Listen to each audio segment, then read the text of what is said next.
People decide whether to trust you as a presenter or speaker in the first few seconds before you've even opened your mouth. And that's because your body language is doing the talking. So make sure that your body language isn't undermining your charisma. Now, charismatic speakers will tend to be open. They'll tend to be expressive. They'll tend to use their hands as part of their storytelling. Make sure your body language is open. People tend to bring their hands together. Just bringing them together occasionally is fine. Don't wring them. It tends to tell people you're nervous. Let people see your palms. It does say, I'm open to being vulnerable. People will often say that having your arms around this height means that you're sort of heart-centered. Up here is more brain-centered. Down here, you can't quite see them out of camera, is more sort of emotion-centered.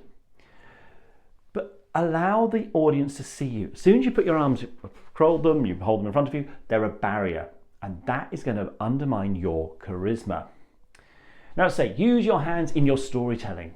It was over there. We talked about something that was this big or it was this tiny. The past, the present, the future. It's over there. Use your body language to help to communicate the message that you are putting across. It shouldn't just be what you say. Your whole body should be backing it up. It's also about your face. Eye contact. Clearly a major part of being a charismatic presenter.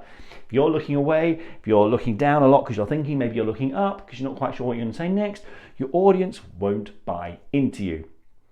So make eye contact with your audience, let your eye drift around the room, let them pick up your eye contact as you let your eye just move from audience member to audience member. You're not trying to make eye contact with every single person.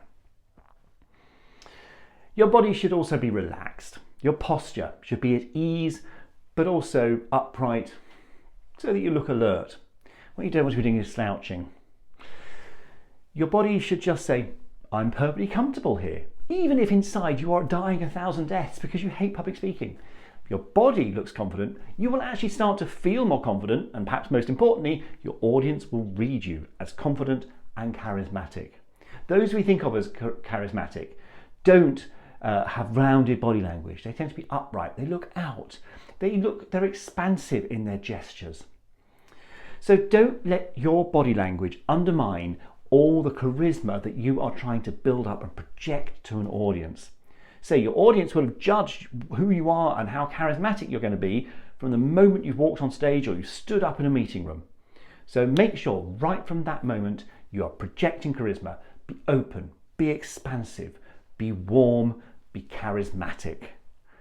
If you want more tips on bringing charisma to your public speaking, follow along, subscribe, hit that notification bell, and I'll see you next time.